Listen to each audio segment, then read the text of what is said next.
Welcome to the RNL, the Revolution Nothing Less show. This is our 229th episode. Today is January 2nd, 2025, the first episode of this new year. My name is Sunsara Taylor, and I'm very happy to be joined today by Rafael Caderas. Welcome, Rafael. Good to be here, Sunsara. And yeah, we're entering 2025 in very heavy times. We're on the eve of a takeover of the reins of power in this country by a fascist regime, and Donald Trump, who's packed his cabinet full of lunatics and sadists who want to go after immigrants, the largest mass deportations in American history, attack trans people, get rid of the Department of Education. This is very serious. And we're going to be talking more about what you need to do, what we need to do to actually defeat this fascism. We're entering 2025 at a time when the system of capitalism, imperialism is just fueling the climate crisis at an accelerated rate. A system that is also pushing the world closer to world war on many fronts, between the U.S. and Russia, between the U.S. and China, the U.S. backing Israel and the Middle East, which is going on a rampage all over the Middle East, and, backing a genocide. I mean, you want to talk about one thing that's wrong with this system of capitalism, imperialism, and that's wrong with the United States of America. It is backing the most atrocious genocide in the 21st century. I think at least 45,000 people now have officially died, but how many thousands more are buried under the rubble? How many thousands more are dying every single day from, illnesses, the wounds that have happened? People don't have the nutrition to even be able to heal from the wounds.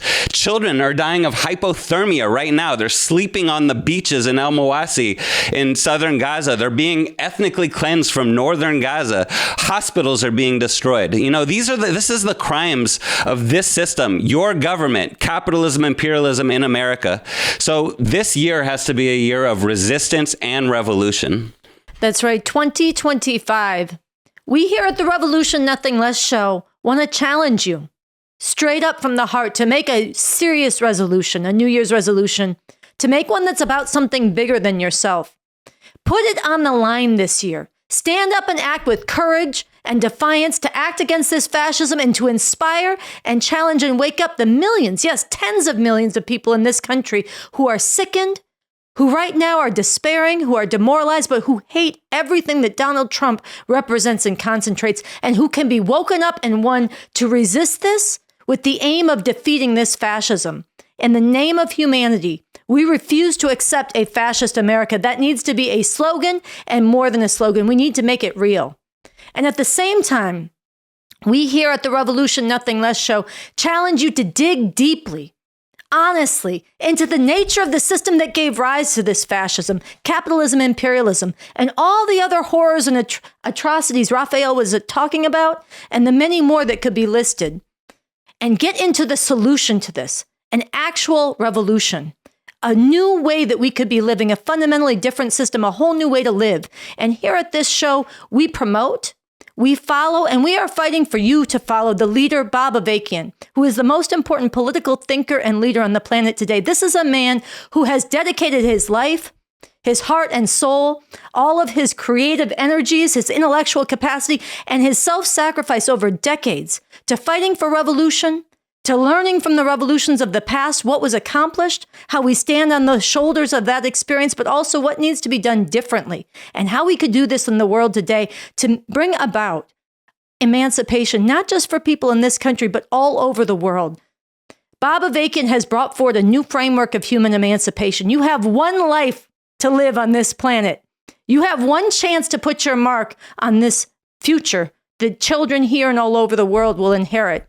Get serious about revolution. Learn about the whole different way we could be living. Get organized with the Revcom Corps for the Emancipation of Humanity to bring this system down and bring about a whole different future. So this is our challenge to you, and we're going to get into this in today's show and all throughout the year. Yeah, and we're going to be hearing more from Bob Avakian later on the show. But before that, we're going to be talking about a protest that we are calling, the Revcom Corps for the Emancipation of Humanity is calling for January 20th, the day that Trump is set to be inaugurated, the day that Trump is set to take the reins of power in this country and wield them to implement his fascist program. This needs to be met with a resounding no. In the name of humanity, we refuse to accept a fascist America. We will not let you get away with this.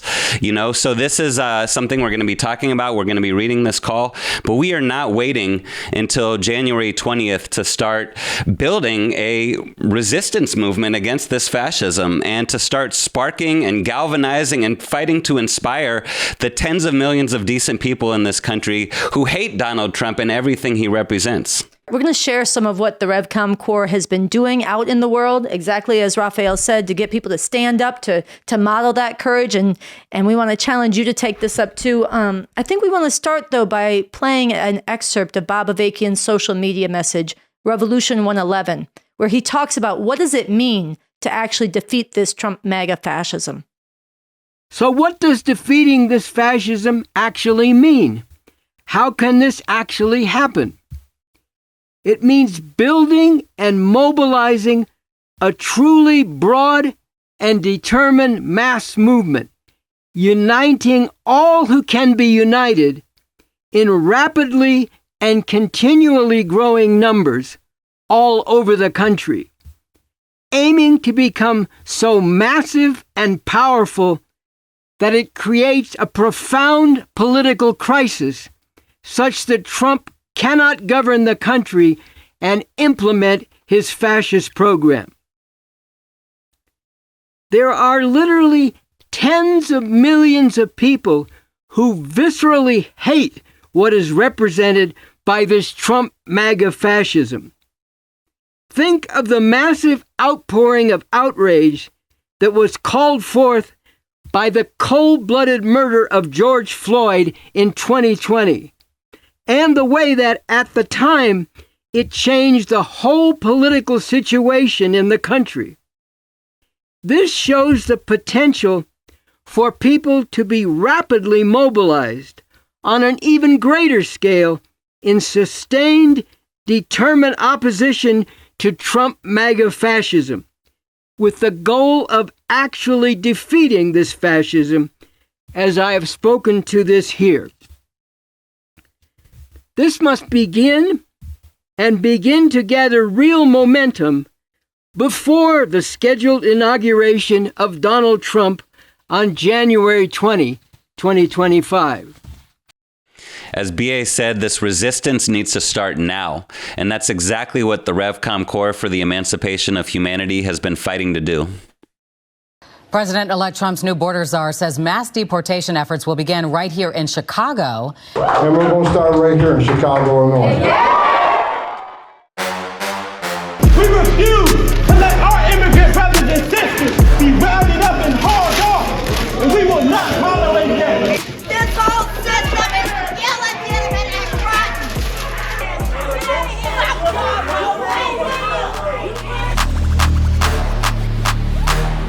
There are two countries. There is a country of MAGA fascists who have become more and more unhinged. In the name of humanity, we refuse to accept a fascist America. Attention everyone in the museum today, this is a public service announcement. We are the Revcoms, and we are organizing now for a real revolution to emancipate humanity. We won't take that fascist bullshit. We won't let them have the future. We won't take that fascist bullshit. Have a fighting new year. We won't take that fascist bullshit. We won't let them have the future. We won't take that fascist bullshit. Have a fighting new year.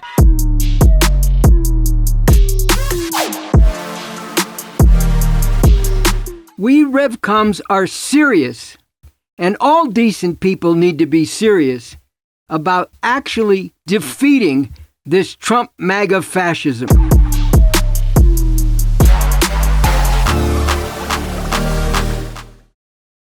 And the aim of this protest, these actions that we're starting now, and that we want to inspire you to be part of starting now, is to get out there and provoke, to inspire and to challenge the people who hate this Trump MAGA fascism to get off the sidelines and to join in protesting and defying it themselves.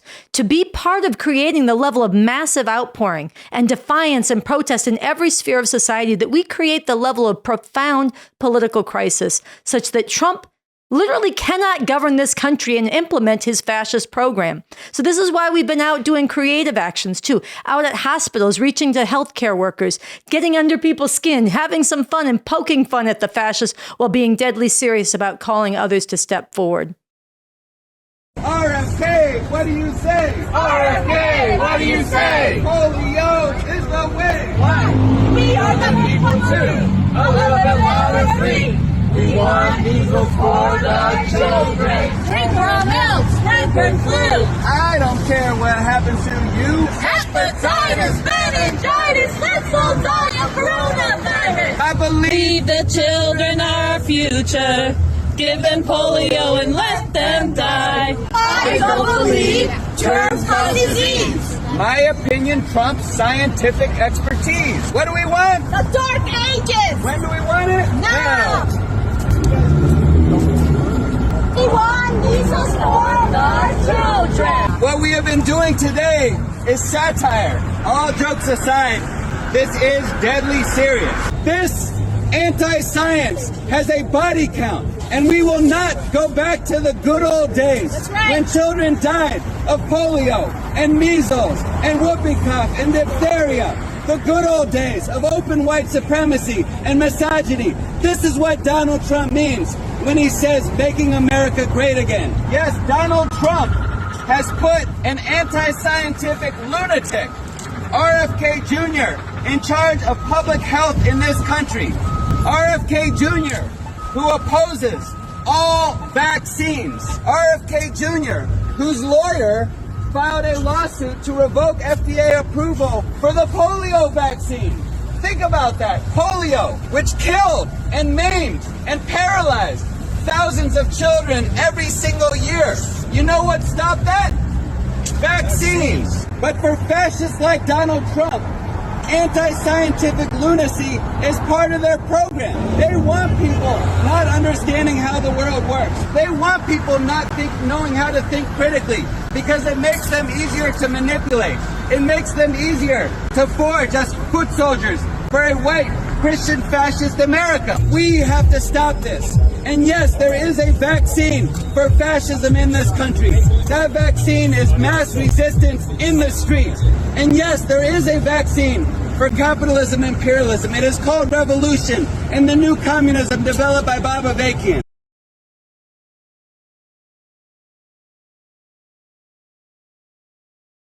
Seriously, though, when this kind of satire is indistinguishable from the reality that people like RFK Jr. are promising, it's time to come off the sidelines and join us in this fight. And one of the most important lessons that's been summed up from the rise of fascism in Nazi Germany and in other places is that you have to come to the defense of those who are targeted first by fascism. And Trump has made very clear that he is going to go, starting day one, like a hammer after immigrants, with massive roundups, potentially a national state of emergency, potentially unleashing the military, deportations on a scale that has never happened, and outright terror against immigrants. So it's extremely important that this be countered starting now and day one as part of rallying people to defeat this fascism as a whole. And I want to couple this with something else that has come up, because both of these points I'm making about coming to the defense of those under attack first and the divisions among the rulers play into what we're about to show. A lot of people tell us, Revcoms, well, you make a big deal about Trump being a fascist and MAGA being fascist, but they're all part of the ruling class. And it's true. The Democrats are also war criminals. They're also climate destroyers. They're also part of the capitalist imperialist system. But they're not all the same. And even on this question of immigration, As much as they're both vicious towards the immigrants, there are divisions here. And I think you should talk some about how these divisions played into what we're about to show.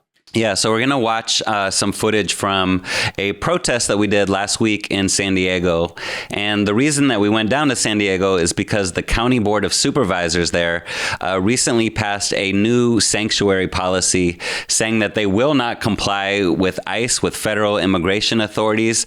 They won't turn over immigrants, undocumented immigrants, to ICE at the jails. So this is really important.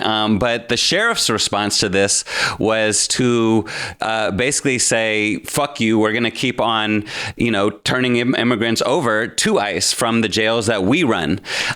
So, basically an open violation of the Board of Supervisors, but also in flagrant violation of state law in California, which says that law enforcement actually has to comply with sanctuary policies in local areas. So we went down to San Diego, both to rally and stand up against this fascist terror against immigrants, but also with the recognition that the more that masses stand up, the more that there's pressure from below demanding an end to this fascist onslaught, the more these kinds of divisions we're talking about among the rulers can come into play in a favorable way towards creating the kind of all-out profound political crisis that can stop this fascism from being implemented. Round up the sheriffs! Round up the sheriffs! Not the immigrants! Not the immigrants! Today, a handful of protesters rallied in front of the downtown jail, calling for the sheriff's department not to comply with the incoming Trump administration's immigration policy. Trump is vowing to implement the largest mass deportation operation ever. Today's protesters are calling for people to literally stand in the way. And that means mobilizing, protesting, taking to the streets, defending immigrants when these raids happen after Trump takes power. The protesters say they are followers of communist leader Bob Avakian. And on New Year's Eve in Los Angeles, the Revcoms, along with others, marched through MacArthur Park, an immigrant neighborhood, saying, "New Year, no fear. Año Nuevo, sin miedo," rallying people to stand up against this fascism and join the revolution. This New Year's Eve, the Revcom Corps for the Emancipation of Humanity and friends came out to MacArthur Park area to declare New Year, no fear. Todos somos ilegales, we are all illegals. No, in the name of humanity, we refuse to accept a fascist America, and the system that gave rise to it is illegitimate and rotten. We need and we demand a whole new way to live in a fundamentally different system. We marched around the neighborhood in place where there is a concentration of people from all around the world who have come here because of what this system has done in their own countries, seeking a better life only to be demonized, dehumanized, hounded, hunted, and promised with day one roundups and deportations. No. Today, we not only declare this message, but we are on a mission to move the millions who do not want to see a fascist America and show them there is a force to get with of people and a way to go to work on unlocking the potential to move millions, to make this country ungovernable, to make it so that these fascists cannot implement their fascist program, to defend those immigrants and others, women, LGBT people, black people, and others who are coming under attack, defend their rights and their lives from this. But we cannot simply wait and see what happens and resist after the fact. We can't wait till the inauguration. We need to build momentum now. We're starting with New Year's Eve, ringing in this new year with no fear. Año nuevo, sin out of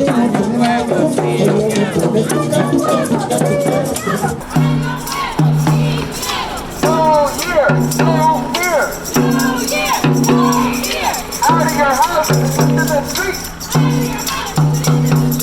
Out of your houses and into the streets. Revolution, nothing less. Revolution, nada menos.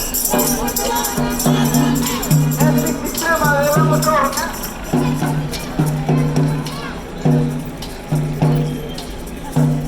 En nombre de la humanidad. Nos negamos a aceptar un Estados Unidos fascista.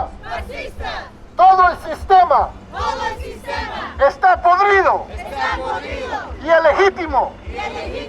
Necesitamos y exigimos una forma completamente nueva de vivir.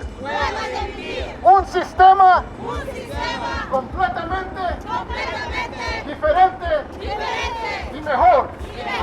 Únanse a nosotros. Únanse al movimiento de resistencia para derrotar al gobierno racista, al gobierno fascista de Donald Trump y su movimiento MAGA. Hay que arrancar de la raíz este sistema y plantar algo nuevo. Este sistema debemos derrotar. Ningún ser humano es ilegal. Este sistema debemos derrocar. So we need a lot more of this kind of resistance all across the country. And we're calling on you to be part of it starting now. But we also are announcing that on Inauguration Day, when Donald Trump is being sworn in, people need to give expression to their refusal to accept this. So right now, Raphael is going to read a call that is being issued by the Revcom Corps for the Emancipation of Humanity, going out across the country, calling for exactly this. A call from the Revcom Corps for the Emancipation of Humanity. Protest on January 20th, Trump's Inauguration Day. No, in the name of humanity, we refuse to accept a fascist America. On January 20th, Trump will take the reins of power. This will be Trump MAGA Fascism 2.0, now backed by all three branches of government, with the Republican Party fully under his command, and a cabinet ready to go that is full of women haters, immigrant bashers, war crime supporters, white supremacists, science deniers, climate destroyers, racists, and shameless liars with no respect for the rule of law. The revolutionary leader Bob Avakian has said, "The answer to this cannot be and must not become an attempt to hide from what is coming, or to somehow just get through this fascism, or even just individual expressions of outrage about this fascism. Given what is at stake for people in this country and in the world as a whole, there must be active, determined opposition to this fascism with the goal of defeating it. As I have said before, this is not a time for demoralization and despair. It is not a time for accepting this Trump MAGA fascism as legitimate and staying within the confines of how things work under this system, as Democratic Party heads and other mainstream ruling class representatives are urging people to do. It is not a time for turning inward and attempting to take care of self, as the juggernaut of Trump MAGA fascism gains momentum and crushes masses of people. This is a time for reaching out to all the others who feel the same outrage at Trump MAGA fascism. A time for collective action and self-sacrificing struggle for the greater good of defeating this fascism. What better time for that? What more important and more necessary time than January 20th, the day that Trump is set to be inaugurated?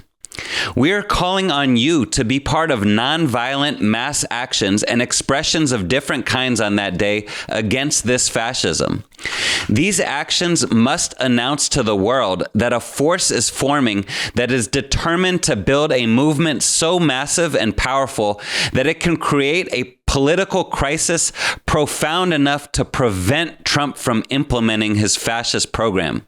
And as we stand together against this fascism, as we grow our numbers in a determined movement to defeat it, we must open up the question of what kind of system gave rise to this fascism and all the other horrors we face, and what must be done to get beyond all this. On January 20th, in the face of the obscene fascist celebration, join us in declaring, no, in the name of humanity, we refuse to accept a fascist America. This whole system is rotten and illegitimate. We need and we demand a whole new way to live, a fundamentally different system. Get together with people wherever you are. Make plans now. Contact us. There is no time to lose.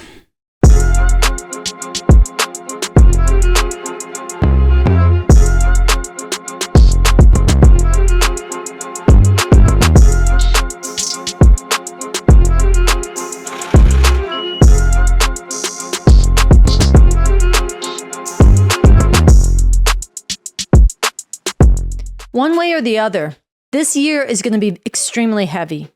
Every single one of us will be tested. And without a doubt, the greatest strength that we have going into this, to understand what we're up against, to understand what must be done about it, to find the courage and the heart to do what must be done, and to get the direction and leadership to know where to go, is the leadership that Bob Avakian is providing. As I said at the beginning of this show, Bob Avakian is like no one else alive on the planet today. This is somebody who is not only the only political leader in this country who is even talking about making a real revolution, he is the author and the architect of a whole new framework for human emancipation.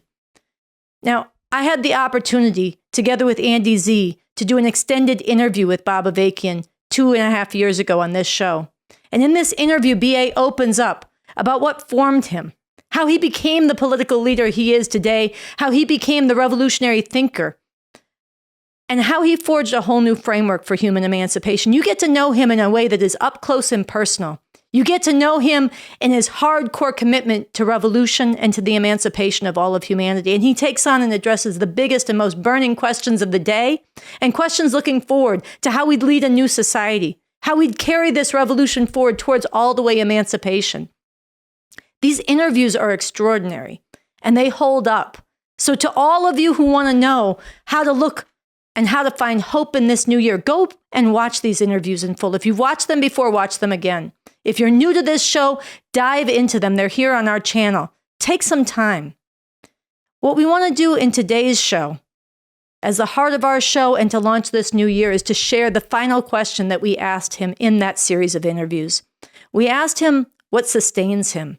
After all these decades of sacrifice, of struggle, of being tested himself, and of advancing the science of revolution, what has sustained him? This is a chance to get to see this leader's heart, to get to know him, and to learn yourself how you're going to find the strength and the direction to do what must be done in the coming very heavy times. So let's watch. You've been doing this for a long time. You've been leading the revolution. You've been a leader before that. And I think people would want to know a bit more about, even as it's been contained in what you said, what sustains you? What makes you not only not give up, but continue to strive and develop the science and to struggle with the masses of people, to struggle with all of us who are following you, and just stating a willingness to struggle with all these masses to get into the one way out for them, and then also maybe say something, even as you've just covered a lot of it, to those people who are in this movement and those people who don't even know about it yet but need to be in this movement of where are they going to get that inspiration, that courage, that conviction, that sustenance to really put it all on the line, as you just said, to really live and if necessary, make whatever sacrifice is required to bring about a world where humanity could really flourish?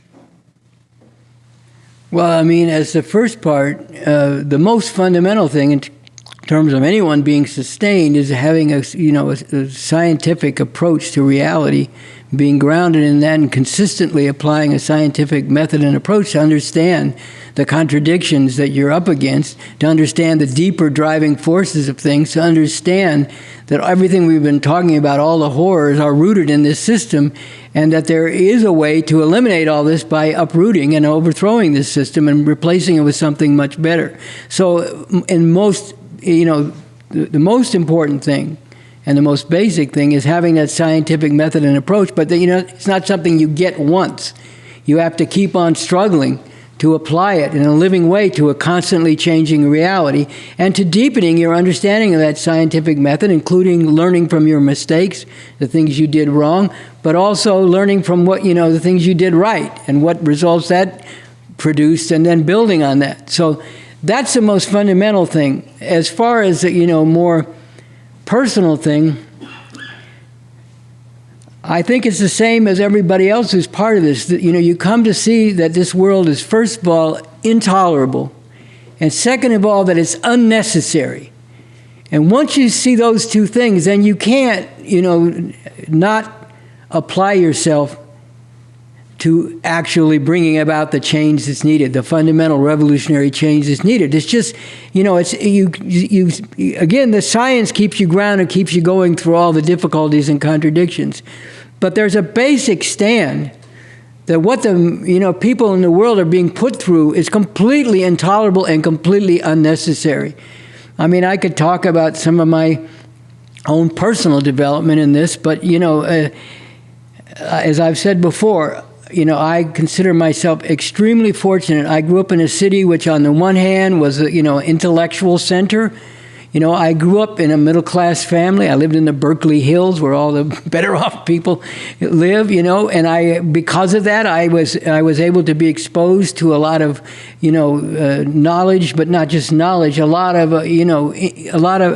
intellectual curiosity was encouraged, and I was able to, have a lot of resources to read books, and I used to go to Shakespeare plays, and I went to plays by Leroy Jones too, and he was called Leroy Jones. Mm-hmm. But I had, was very encouraged and was interested in a broad array of cultural and intellectual things. And I had the situation where I could do that because of how I grew up.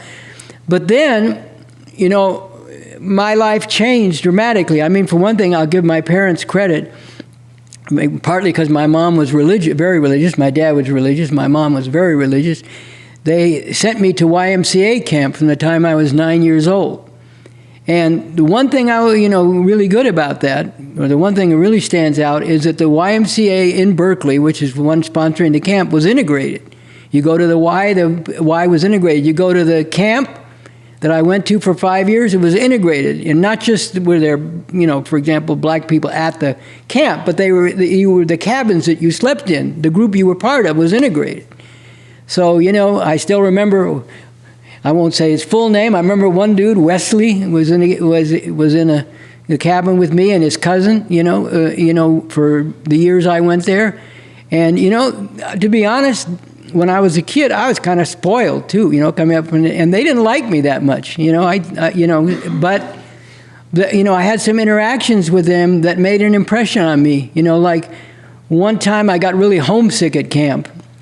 And I knew that some of these kids didn't like me very much, and so I kind of, when I think I was 9 or 10, I went and I threw myself down in my bunk in the cabin, and either Wesley or his cousin came in and started comforting me and saying, you're not that bad, you shouldn't feel that bad. People don't hate you that much, and and it made me feel better. And it made a deep impression on me, and so did the whole thing of going to the camp. But, and then I went to middle school or junior high school, as it was called, and, there were very few black people there, but in 9th grade, my best friend, John, was black, and, we got pretty close. We did some singing stuff together and had a lot of fun together, and that had an impression on me. And then I considered, like, one of the great things about Berkeley was that it only has one public high school.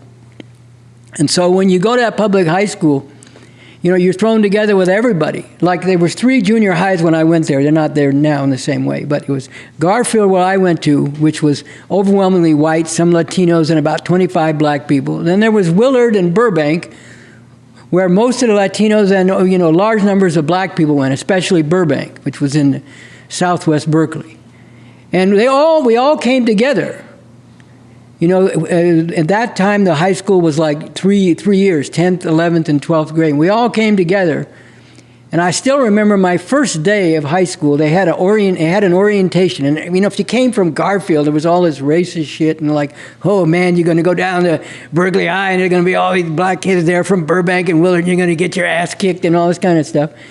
And so, they had an assembly the first day for all the new students. And so I got there late. And I was looking for a seat, and I couldn't find. I mentioned this in my memoir, but I was looking for a seat, and I couldn't find a seat. And I'm walking all around looking for a seat, and then I went by this one guy who was kind of slouched against the wall like this, and his feet were sticking out. And I said, I don't want to get into any shit here, so I walked very gingerly around him. And as I did, he turned to me and said, "Hey, man, you stepped on my dogs." I didn't step on his feet at all, just to be clear. I said, "No, I didn't." He said, "Yes, you did, man. You stepped on my dogs." And then that was all there was to it. Now, this dude, whose name was Odell, he and I became friends later on. We were in a singing group together when I was a senior in high school. I used to see him out in the hallway, because he didn't go to class all that much. But, he was creative. So I'd see him out in the hallway when I was going to class, and I'd say, "Hey, Odell, what are you doing, man? How come you're not in class?" He'd say, "I'm writing songs." So, then he'd be writing songs for our group, I remember he had one that was called "Chuck is Good for You." It was all about, eating good food was good for you. But so, that was Odell, and you go through changes. At first, it's like, "You stepped on my dogs." And then we're in a singing group together, and they're telling me, "Hey, man, step back here a little bit. We don't want your white ass sticking out too much when we're doing our routines." So this is all part of the the really great experience you have. I had many experiences like this. I made a lot of friends. I didn't make friends to make a point. I made friends because I liked people. Some of them were white, some of them were Japanese, some of them were Latino, a number of them were black. But they were people I liked. I got to know them in sports. I got to know them in singing class and this kind of thing. They became my friends. Friends are people in your heart, okay? Mm-hmm. I don't mean something superficial. Oh, I got a bunch of black friends. I mean, these are people that are in your heart, okay? These people that, you go to their house and they come to your house and you talk all kinds of shit with each other about what's going on, and you talk on the phone back in those days. And I don't know what the fuck we talked about, but we talk about it for hours. So these are people in your heart. And then you see what people are being put through. Just, the daily shit and the bigger shit. And, my mom always taught me, as a good Christian, that you should care about other people. That's the kind of Christianity she was about. You should care about other people. So I cared about my friends, not just because my mom told me to, although that had an influence on me, but I cared about my friends because they were here. These are my friends, and you're doing all this shit. Plus, I loved the culture they were part of.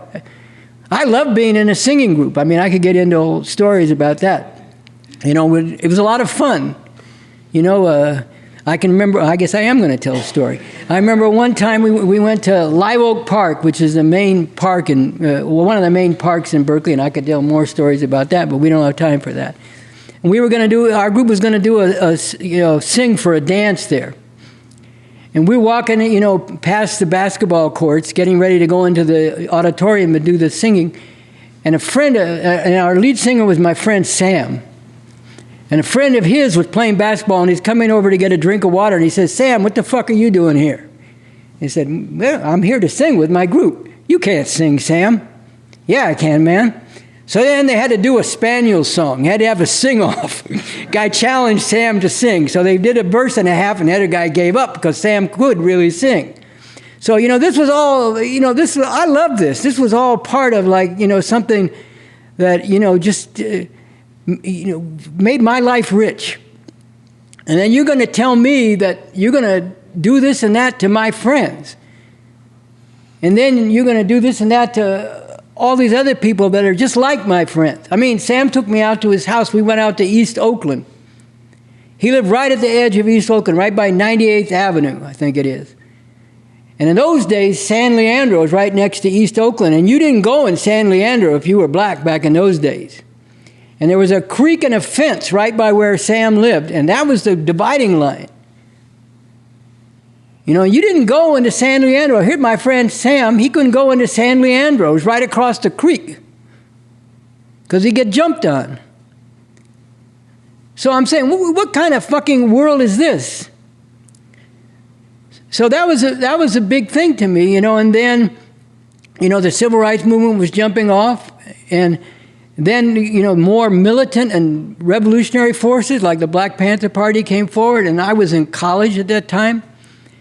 You know, I had recovered from a serious illness, and I had an ambition. I wanted to learn a whole bunch of languages. I wanted to be a Renaissance man, you know, be able to speak at least 5 or 6 languages and read literature in all these different languages, you know, and I was taking all kinds of literature courses, and I had a favorite professor who was Italian, you know, and all this kind of stuff. I was enjoying my time, but I also was still thinking about all these big things going on.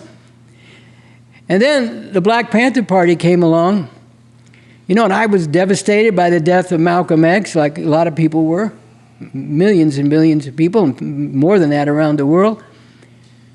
And the Black Panther Party came along, and, you know, well, I could go back, you know, just since you asked me this question, I'm going to get into it.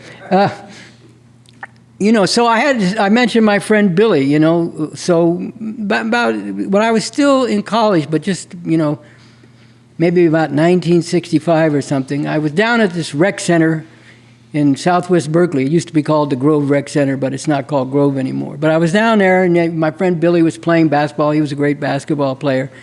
And then, you know, after they finished up, he introduced me to this dude named Weasel, whose nickname was Weasel.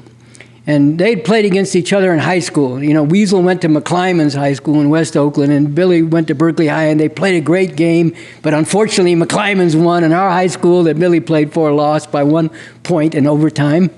And it was a bitter thing, but they were friends, Billy and Weasel. So Billy and I talked a while, and then he introduced me to Weasel, and Weasel and I started talking.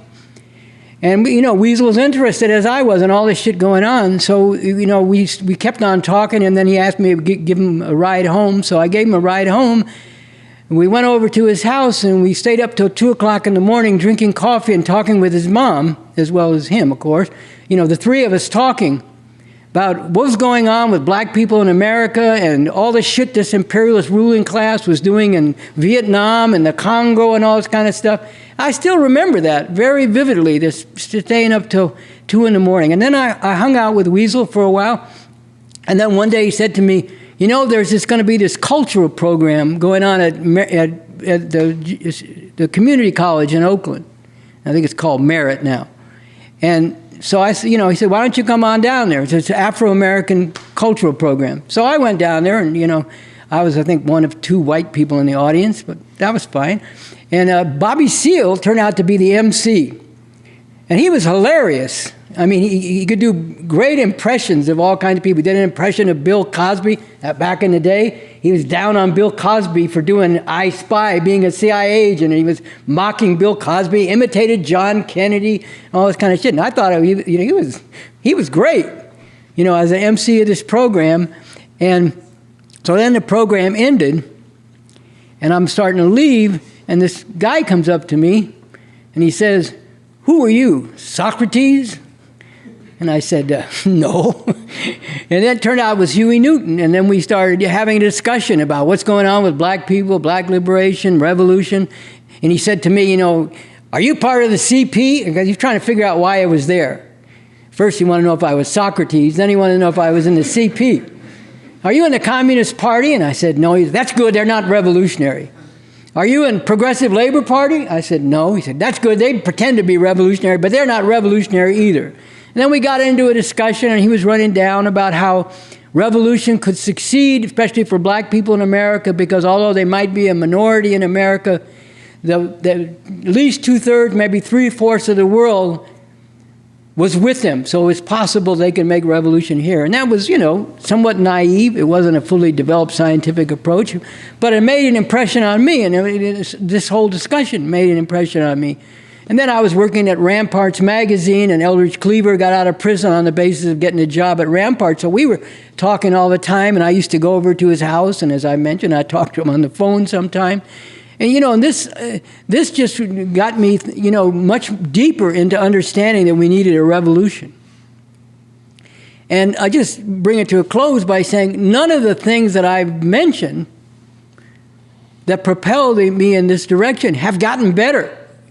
It's not that, there's more black middle class, there's more women able to do this and that, but these terrible forms of oppression, not just to people, the whole Vietnam War thing, all the atrocities that you learned about. I took that war very seriously.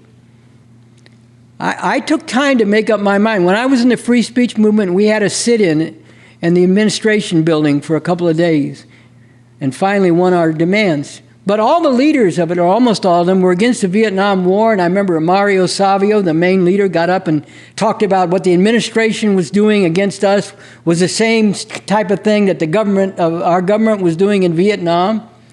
And I kind of didn't like that because I wasn't sure, how I felt about Vietnam. But I was studying. I was going into the library and I was reading up on all the different, things that were being analyses about Vietnam, and I was reading about the commission that was set up to oversee the situation in Vietnam, International Commission, and they were reporting that it was the U.S. side that was violating all the agreements. These kind of things are going around in my mind, and I'm thinking and studying and everything. And then, as I've said a number of times, I woke up in the spring of 1965.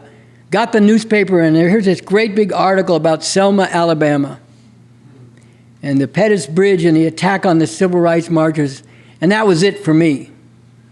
I said, how in the fuck can these people, this government that claims it's bringing freedom to the people of Vietnam and getting rid of these terrible communist tyrants, how in the fuck can they be bringing freedom to the people in Vietnam? Why would they even be trying to do that when look what they're doing in this country and look what the government is allowing to go on right here? And that was it for me. So, all these things came together, but none of this has gotten better. If anything, it's gotten worse. The environment, the whole thing of the environment was just starting, the environmental danger and crisis was just beginning to be recognized at that time. Some people saw where things were headed. But it's gotten obviously worse over decades, and it's accelerating all the time. And, the danger of nuclear war, all these things have not gotten better. And, the people that I care about, that I've learned about, not just the people I grew up with, but the people around the world that I've learned to care about when I've learned about their situation. To me, for me to give up would be betraying all those people. It'd be like turning your back on your best friends. So it's fundamentally the science that's the foundation, and that you need to keep deepening and applying and grasping and learning, or else you will go off course. But there's also a thing, but I think everybody who gets into this revolution feels that right here you feel like what people are being put through, you just can't go along with it. You just can't stand by and watch it happen. You can't live with yourself if you don't do everything you can, especially when you know it's unnecessary and a better world actually is possible. You can't give up. Yes, you can get discouraged. When there's defeats, when there's setbacks, big ones, gigantic ones, like when China went off the socialist road, was taken off the socialist road, and the revolution was betrayed there, and capitalism was restored, and it's emerged as an imperialist power instead of a revolutionary stronghold for the people of the world. Those things are discouraging, but you bear down with the science, and you keep in your heart why you got into this in the first place, and what it is you're in this for. And that's why I don't give up. So that's what I would say about that.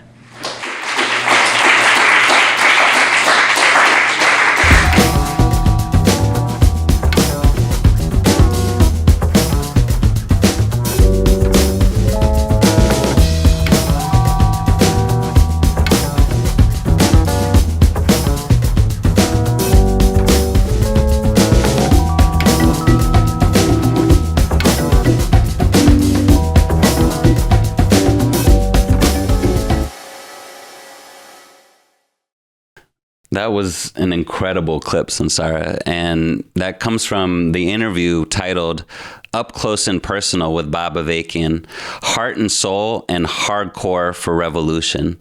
And that's exactly what that clip was. And, you know, this is really a different kind of leader, someone people need to know about and follow. Yeah, Bob Avakian's voice, his leadership needs to be known by millions and millions, especially in this very challenging time. You know, we've talked in the show today about the need to unite millions to stand up against and defeat this Trump MAGA fascism. We've talked about the need to get to the root of this fascism and all the other horrors that you spoke about at the beginning of the show that Bob Avakian was just speaking about, through making an actual revolution to overthrow this system and bring about a whole different way to live, a fundamentally different system. One of the things that Bob Avakian has been doing for the last year is providing just unparalleled, scientific, visionary, far-sighted, and right down on the ground, hitting you where you live, leadership and struggle through his social media at Bob Avakian Official. This is a platform that needs to be known and followed by thousands, tens of thousands, and millions in this new year. And so we're really happy to say thank you and announce that we met our end of the year fundraising goal to raise $50,000 to be projecting Bob Avakian's social media platform through online advertising and promotion on the ground. This makes a huge difference. We actually exceeded the goal. We made it to $53,000. So if you were part of donating, part of raising funds, we want to really let you know it matters what you did. And we want to keep that momentum going into this new year because it really is going to make all the difference. So before we close out, I want to read just one of the statements from somebody who donated. This is a Christian man, a black man who is a friend of Revolution Books. He says, very few people are trying to fight against fundamental corruption and perversion, the root of this country.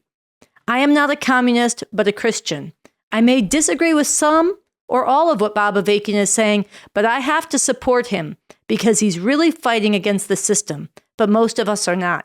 We're accepting passively what this system does and says.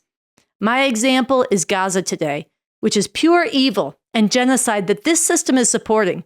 The Israelis could not do this without U.S. support. So this is from somebody who has been really inspired by and moved by Bob Avakian's voice and wants to see others be able to experience it as well and knows that that would make a difference, even as he has got his own differences and is learning more. It's a good example. We want to call on you to keep spreading Bob Avakian's social media at Bob Avakian Official. Donate, raise the money, and let's really keep this momentum going in the new year. So with that, we want to close out the show. I want to say thank you to the crew. Be sure to hit the like button, donate at our Patreon so we can keep this show going, and we'll see you next week.